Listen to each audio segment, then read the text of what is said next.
Alright everyone, it's the Commissioner James Seagraves flying solo here from Studio B. It's way too cold, despite having a nice coffee. It's way too cold upstairs in Studio A to do with the regular podcast, so here we are shooting the podcast for Studio B here.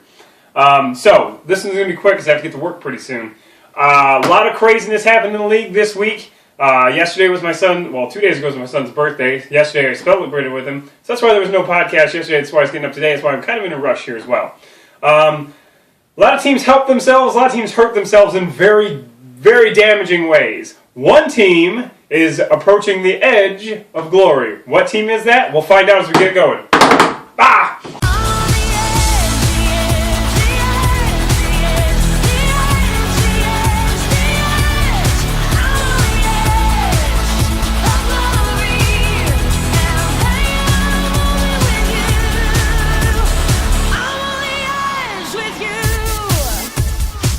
Yes, indeed, the Dublin Drunks have barely defeated the Brandon Roy's Knees by 1 point, which gives a huge victory, not only obviously in the win column, but now they are actually on the edge of glory, as they are just one win away from wrapping up that conference whatsoever, or they could even lose out and have a little help and still win that conference. So great job, Jeff. We'll get there. They could do things a little bit different this week. We're going to not go over the top 10 because as we get close to the playoffs, top 10 doesn't really mean anything. So what we're going to do now is look at particular playoff scenarios, okay? There are so many conferences that are so close. There's so many things that could happen. We're not going to go over them all. We're going to touch bases on very, very brief and kind of general scenarios that could happen. The teams that are somewhat alive, the teams that aren't very alive, and of course there are a lot of teams that are completely out of it, okay? So let me take a drink here. We're going to start at the top, the Burgundy Conference. For those of you who follow me on Facebook, I put a little teaser out there saying that this is not only a two-horse race, it's actually a three-horse race. Well, upon further review, that is wrong. There are only two teams that can win that conference right now, okay? And right now, the Gambler, who's 7-3 with a 5-1 conference record, they lead that conference because that 5-1 record is better than Kildare and Demon Moose 7-3, 4-2 record, okay? So the Gambler, if he wins out, he wins the conference no matter what Kildare and Demon Moose does, because they'll be 6-1 compared to they'll be 7-1 conference compared to 6-2 conference. So no matter what happens, the Gambler wins out, they win that conference. Great job. All right, so if the Gambler does not win out, however, they could be opening themselves for a little bit of problem. Kildare and Demon Moose, if they win out and the Gambler does not, for example, there's a good chance Kildare and Demon Moose could win, okay? Now, assuming that they both finish with the same record and the same conference record, which is, again, is possible. Unfortunately, the Gambler did defeat the Kildare and Demon Moose even earlier in the year, so that would give them the edge. Now, Jen's Mix, which I teased, had a chance at winning the conference. Unfortunately, even if they win out and the Gambler loses out, they'd both be 7-5 with a 5-3 conference record, but because the Gambler beat the shit out of them in Week 4 by a score of 104-49, the Gambler holds that tiebreaker. So, best case scenario for the Gens Mix, they're looking at a lottery ticket, probably. Alright, so the Kirk Lazarus Conference. This is insanity here, okay? Right now, there are 6 teams that could still win this conference, okay? Now, the most notable one of these is going to be Troy pulling out on you. Right now, they're 7-3 with a 4-2 conference record, but they hold the tiebreaker over Vic in a Box, Tecumseh, and Derp, 3 teams that they're battling with. Now, they do not hold the tiebreaker over Kazoo Crazies, who could theoretically come up and win this conference still, as far as I can tell. Now, again, we're not going to go too crazy into scenarios because a lot can happen in 2 weeks, but they have a great shot at winning that conference. Vic in a Box, who's 7-3 and 4-2 as well, they hold the tiebreaker over Kalamazoo, but not over Derp or Troy pulling out on you. So it's going to be, they're going to need some help, although they're probably in second best shape. Vic in a Box, Derp, who are 6-4 right now, they don't hold the tiebreaker over anyone except, and they still have to play Tecumseh, so they could still win, but it's going to take a lot of help. The Kazoo Crazies, 6-4, 4-3 conference record, they hold the tiebreaker over Derp, but not over Tecumseh, so Troy or Vic, so they have an outside chance. And then the Tecumseh Titans, 8-4 with a 5-3 conference record, so their conference record is not as good as the other teams. They hold the tiebreaker over Kazoo, but not Troy, Vic in a Box, but they still have to play Derp. So A lot of craziness could happen there, but those 6 teams could theoretically win that conference still, okay? Over in the Spicoli Conference, it's kind of crazy there, too. Now you see me, now you don't. They lost last week to the Squadrels, who threw up the super lineup. Potterville won against whoever they were playing, I forget now. So now they are technically tied at the top, but now you see me, now you don't, now still has a 1-game conference edge because they're 5-1 in conference versus 4-2, I believe, okay? Now, this is where it's going to get insane. Now you see me, now you don't has a very tough schedule coming up. That's what I said a couple weeks ago, and they still have to play the Squadrels. Now they still have to play Show Me Your TDs, who is technically still alive for the conference, so they'll probably be throwing super lineups out. And then they have to up with Regicide Raven Rancors, who probably are eliminated from getting the conference lead, but can still make it in on points. So, oh man, now you see me, now you don't. You need to not hold off for the playoffs because these people are going to be gunning for you because one's going to try to get points, one's going to try to get on record. But if you win, oh, you're going to win for sure. You're kind of in control of your own destiny there, but yeah, you are in control of your own destiny.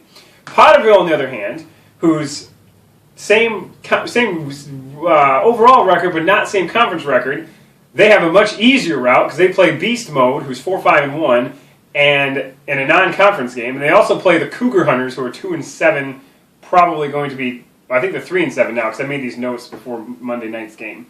So they have a much easier path of winning. So they could easily win the conference. Now you see me, now you don't slips up, which they might because they have important games. Potterville's playing a couple low-end teams. Who knows what'll happen? So you better get your boy on the phone there, Cougar. Frazier, get Cougar to send in a lineup. And then we have Show Me Your TDs, who are 6-4, and they have the hardest route of winning this conference, but it still technically could happen.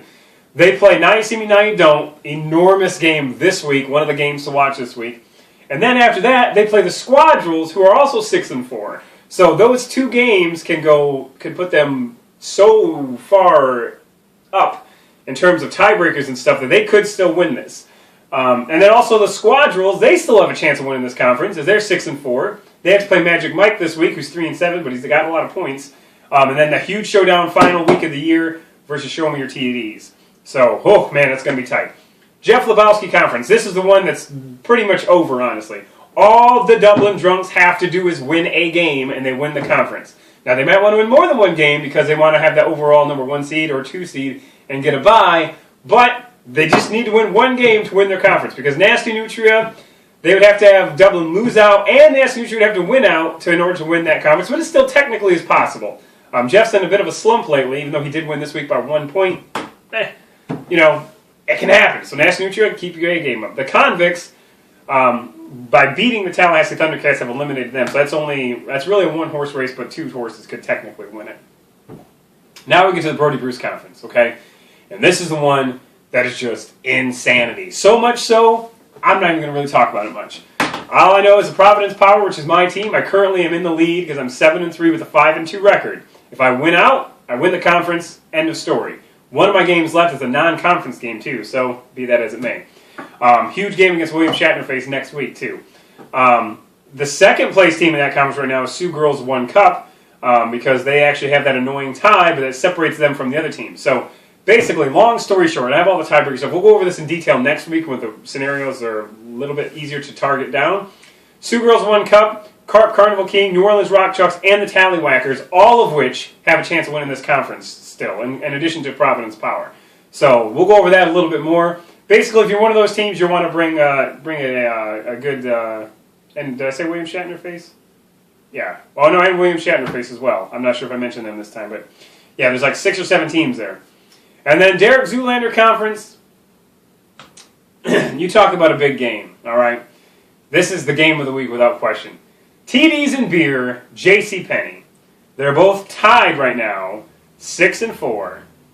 They both have the same conference record, 4-2, and they play each other this week. Huge game, game of the week.